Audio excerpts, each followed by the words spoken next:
Eh bien, bonjour les amis. J'espère que vous allez bien. Je continue de présenter tous les jours un extrait, de commenter un extrait du livre de Douglas Harding, Vivre sans stress, livre qu'il a publié en 1994.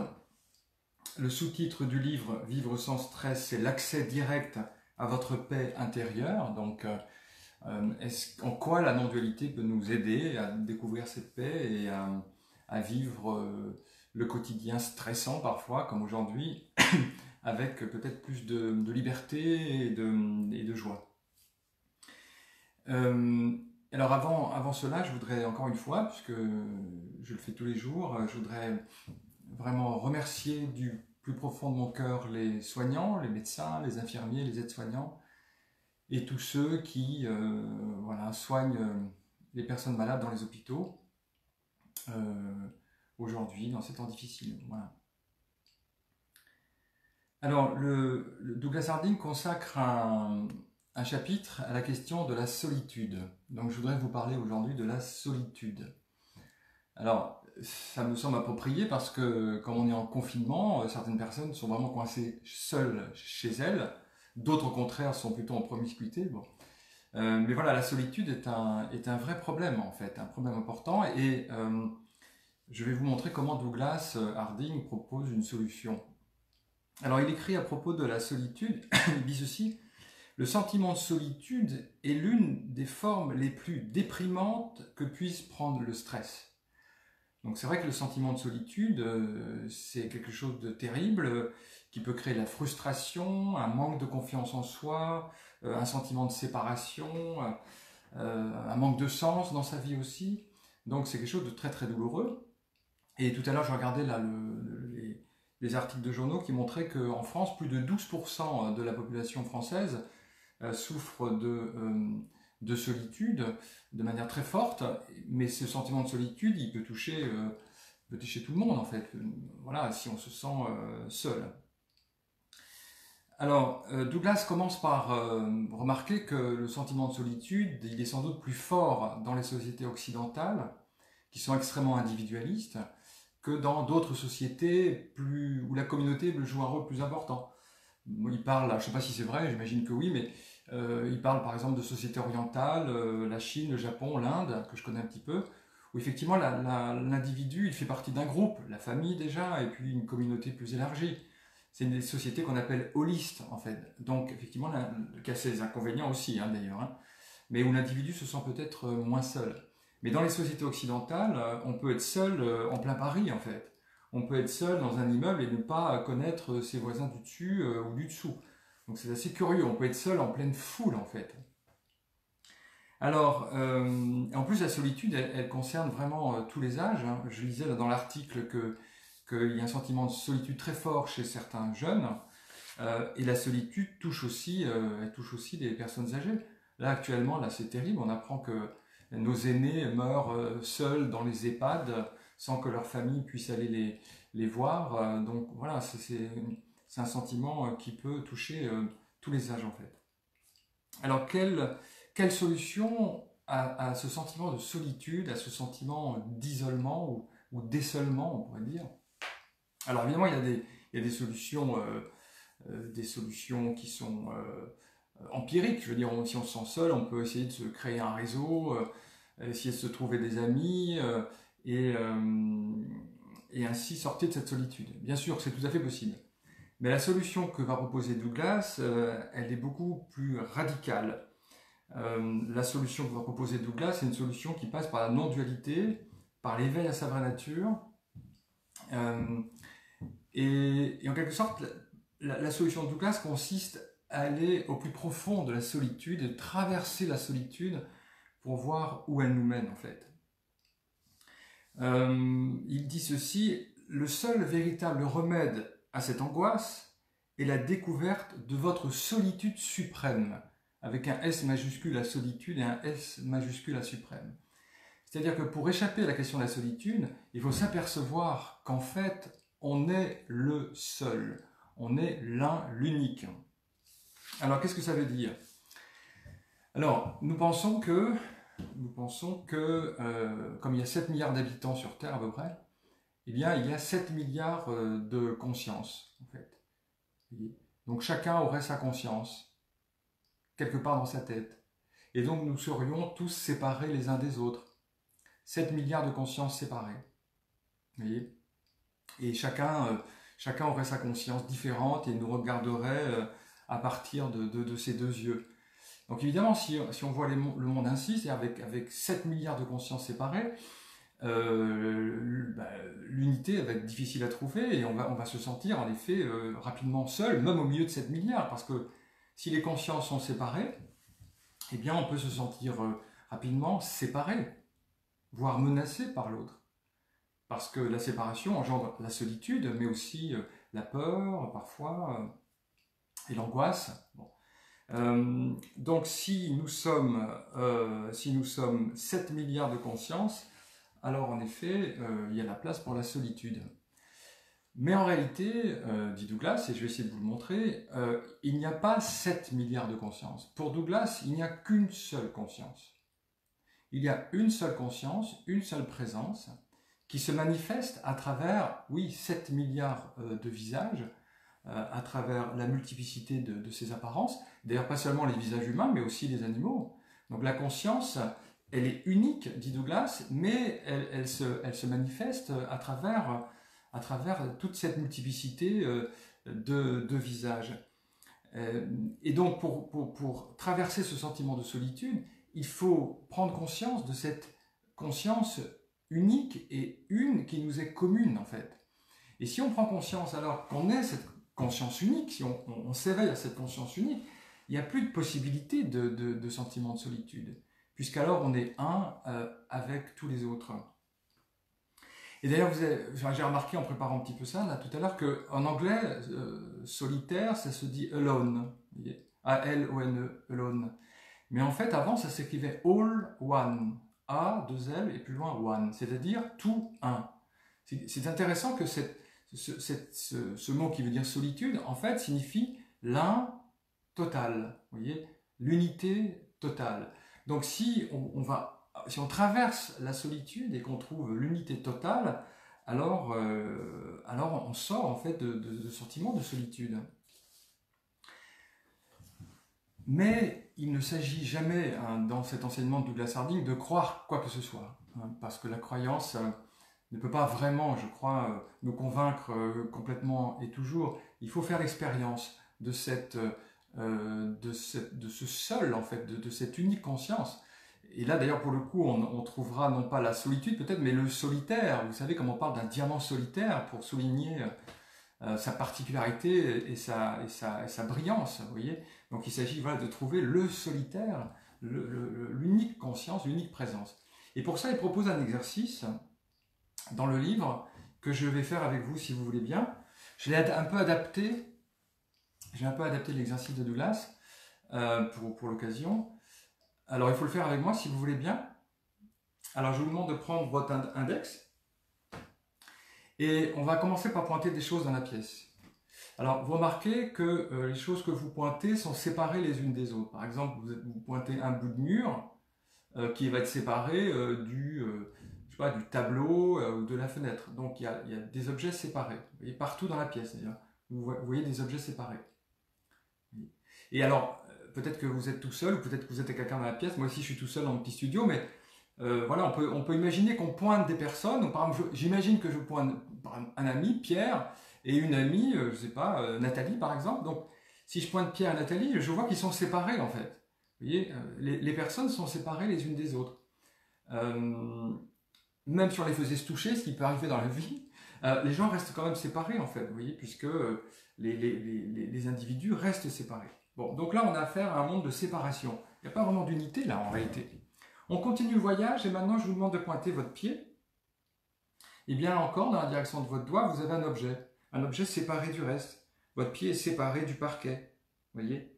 C'est le pied de votre corps, donc c'est le pied, donc, pour moi c'est le pied de José, vous voyez. Bon, mais il est séparé du reste. Pointez votre cuisse. Voilà, encore, on a un objet qui est séparé du reste. On voit bien qu'il est distinct du parquet, distinct du pied aussi d'ailleurs. Pointez votre ventre. Donc là encore, vous avez un objet séparé du reste, séparé de la cuisse, séparé du parquet, séparé du mur. Donc on est encore dans un monde de distinction et de séparation. Pointez la poitrine, bon ben là encore, vous avez un objet séparé du reste. Donc pour l'instant, et on pourrait continuer, hein, pour l'instant, on n'a pointé que des objets séparés les uns des autres, et même les individus sont séparés les uns des autres. Maintenant, vous pointez avec la plus grande attention vers ce que vous découvrez au-dessus de vos épaules, là où d'habitude on place une tête. Et dans l'évidence de l'instant présent, qu'est-ce que vous découvrez dans la direction de votre doigt? Est-ce que vous découvrez un objet séparé?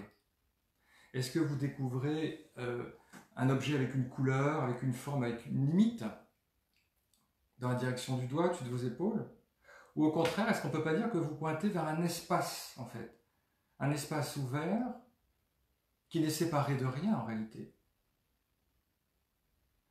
Là, vous pointez vers ce que vous êtes vraiment, vraiment, vraiment, je crois, c'est-à-dire cette présence ouverte, cette conscience, en fait. Vous voyez, cette présence consciente. Et alors, cette présence consciente que vous pointez là, cet espace d'accueil que vous pointez, est-ce qu'il porte votre nom? Est-ce qu'il s'appelle José, Martin, Pierre, Mohamed? Est-ce qu'il porte votre nom? Est-ce qu'il a votre nationalité? Il est français, il est belge, c'était cet espace? Est-ce qu'il a un âge? Est-ce que cet espace que vous découvrez, il a 10 ans, 20 ans, 30 ans? Est-ce qu'il est masculin ou féminin? Est-ce qu'il a un sexe, cet espace? Est-ce que cet espace, il a une religion particulière? Est-ce qu'il est chrétien? Est-ce qu'il est bouddhiste? Est-ce qu'il est musulman? Je pense que non, en fait. Je pense que l'espace que vous pointez là, dans cette direction, l'espace que vous désignez du doigt, en fait, il n'a aucune caractéristique individuelle.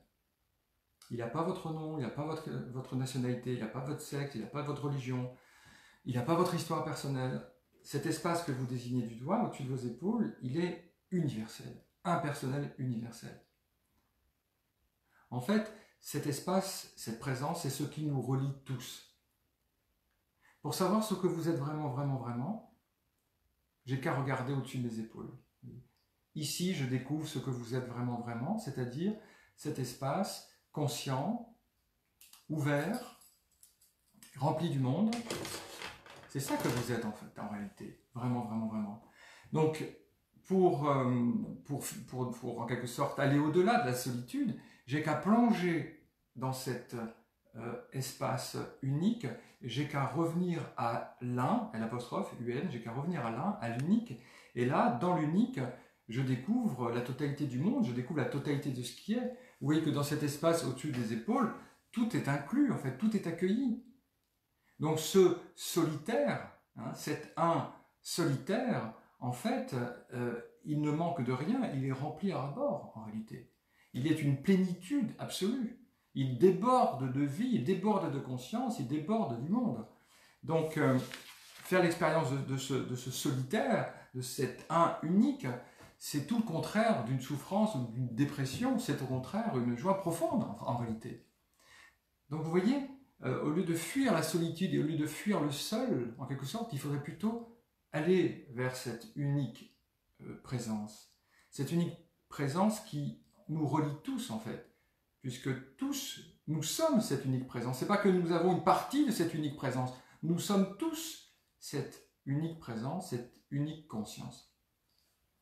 Et d'ailleurs ça, bon là Douglas en donne une forme assez originale, mais c'est présent dans beaucoup de traditions. Par exemple, dans la philosophie grecque, vous avez un texte de Plotin, qui est un grand philosophe du IIIe siècle après Jésus-Christ. Plotin, dans les Énéades, dit à un moment donné, il faut aller seul vers le seul. Il faut aller seul vers le seul, c'est plonger dans ce grand solitaire, en fait, dans ce diamant solitaire. C'est un diamant solitaire dans lequel le monde se reflète. Et pour ceux qui connaissent les Yoga Sutras de Patanjali, dans le 3e livre, je crois, vers le chapitre 50, il est aussi question d'aller vers l'état d'éveil, c'est l'état de Kaivalyam en sanskrit. Et Kaivalyam, c'est un mot qui veut dire les seulement, qui veut dire aussi le seul. Vous voyez ? Alors, Douglas, lui, donne aussi quelques citations qui nous viennent de l'Inde. Alors, il donne une citation de Ramana Maharshi. « Quand il n'y a rien que vous-même, vous êtes heureux, c'est là toute la vérité. Quand il n'y a rien que vous-même. Et il y a une phrase de Ramana qui me revient en tête, on lui demande, mais quand vous avez réalisé le soi, qu'en est-il des autres alors? Et Ramana répond, mais quels autres? Puisque nous sommes tous le soi. Douglas cite aussi Anandamayi, qui était une grande mystique hindoue du XXe siècle. Et Anandamayi dit quand vous trouvez tout en vous et qu'il n'y a rien d'autre que votre propre soi, c'est la réalisation complète, parfaite, qui embrasse tout. L'union suprême signifie que l'univers entier est en vous. L'univers entier est en vous, c'est pas simplement une phrase comme ça qui paraît une promesse, c'est ce qu'on peut expérimenter maintenant. Là maintenant, dans votre expérience, vous voyez que la pièce apparaît en vous. Alors, et si vous sortez, à condition d'avoir un jardin, hein, vous verrez que le jardin apparaît en vous. Et si vous regardez le ciel, ça c'est même possible dans la ville. Si vous regardez le ciel, vous voyez que le ciel apparaît en vous et les personnes apparaissent en vous. Vous voyez il cite aussi Nisargadatta Maharaj. Nisargadatta Maharaj, qui était ce maître indien qui vivait à Bombay, mort en 81, qui est aussi si cher à mon cœur parce qu'il a été important dans ma démarche, dans mon chemin spirituel. Donc Nisargadatta dit « Vous êtes la source et le cœur de tout. Tout est vous et vous appartient, il n'y a personne d'autre. » Donc quand on en vient à cette réalisation finalement toute simple, quand on vient à cette unique présence, on constate en effet il n'y a pas d'autre puisque tout est soi en fait, tout est cette unique présence. Alors, mais dès lors on pourrait se demander mais quel rapport avons-nous avec les autres personnes en fait, qui sont là bien sûr? Eh bien un rapport d'une incroyable intimité en fait, parce que on peut dire aux personnes qu'on rencontre, enfin on se le dit intérieurement, on n'a pas besoin de le dire, mais on se le dit, on le vit. On pourrait dire, là-bas j'ai ce visage, hein, j'ai ton apparence, mais ici je suis toi. Ici je suis ce que tu es vraiment, vraiment, c'est-à-dire cette présence, cette unique présence que je trouve au-dessus de mes épaules. Donc oui, quand on découvre sa vraie nature, on découvre la vraie nature de tous les êtres. Et ça a un nom, c'est le nom de l'amour en fait. Parce que ce qu'on ressent alors à partir de cette présence pour les êtres, c'est de l'amour et de la gratitude. Parce que en fait, la présence, elle se manifeste à travers tous les êtres humains, à travers tous les êtres vivants, elle se manifeste. L'un se manifeste dans le multiple, en fait. Et cette manifestation de l'un dans le multiple, loin de nous conduire à l'essolement, nous conduit à la gratitude et à l'émerveillement et à l'amour. Voilà, alors ça n'empêche pas après qu'à un niveau humain, on a envie de rencontrer des gens, bien sûr. Hein. Moi j'adore voir mes amis, en ce moment on se fait des apéros Zoom, où je rencontre Franck, David, etc., Serge, bon. Bien sûr, bon, mais si c'était pas possible, ce serait pas grave, parce que ici, je suis ce que sont vraiment tous mes amis et tous les êtres humains et tous les êtres vivants. Donc voilà, en allant dans ce que Douglas appelle le puits de la solitude, on découvre le solitaire, on découvre l'unique présence que nous sommes tous, et dès lors, nous sommes un avec toute la création et toutes les créatures. Et ça c'est merveilleux, et ça c'est étonnant. Voilà. Donc vraiment ce livre de Douglas recèle plein de merveilles, et je suis très content de le relire avec vous. Donc les amis, merci beaucoup d'être présents, et prenez soin de vous, et à bientôt.